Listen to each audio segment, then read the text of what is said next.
আমাদের যে সমস্যা আছে ধারণার বাইরে, এই মহাজনের ঘরে যে ঋণ হয়ে গেছে যে তার কোনো সীমানা নাই।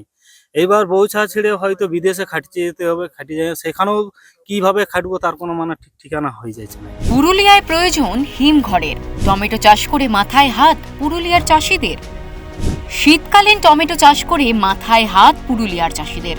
জেলাতে নেই কোনো হিমঘর, তাই শীতকালীন সবজি চাষ করে জলের দরে উৎপাদিত ফসল বিক্রি করতে বাধ্য হচ্ছেন জেলার চাষিরা। 10 টাকায় পাওয়া যাচ্ছে 15 কেজি টমেটো। অন্যান্য সবজির দামও নেমেছে তলানিতে। বিঘার পর বিঘা জমিতে পড়ে রয়েছে লাল টমেটো। মোটামুটি কেরোসিনের দামও তো 110 টাকা লিটার কেরোসিন, সার আছে 50 টাকা কেজি। তাহলে আমাদের কিছুই পোষানো হচ্ছে না। আর এখন মোটামুটি লোককে টাকা কেজি বিলাতি দিয়েও মোটামুটি কেউ লিচ্ছে নাই। আমাদের অবস্থা এখন খুবই খারাপ। এই টমেটোর দামই নেই। কিরকম দাম রয়েছে? ওই যে 1 টাকা 2 টাকা আড়তে রয়েছে। হুম। কি করছেন তাহলে টমেটো? এই বাড়িয়েই আছে, পাকি লাল হয়ে পচে যাচ্ছে।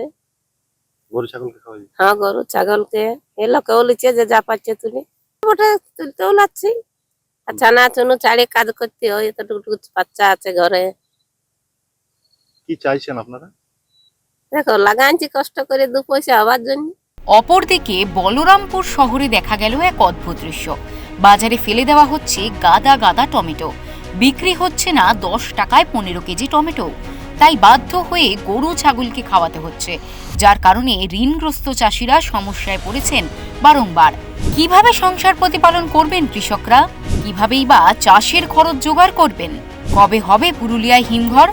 সেই চিন্তাতেই ঘুম উড়েছে এখন তাদের। এইভাবে চলতে থাকলে চাষাবাদ ছেড়ে বিকল্প কর্মসংস্থান খুঁজবেন বলেও জানিয়েছেন পুরুলিয়ার কৃষকরা। পুরুলিয়া থেকে প্রদীপ মাহাতোর রিপোর্ট, ওঙ্কার বাংলা।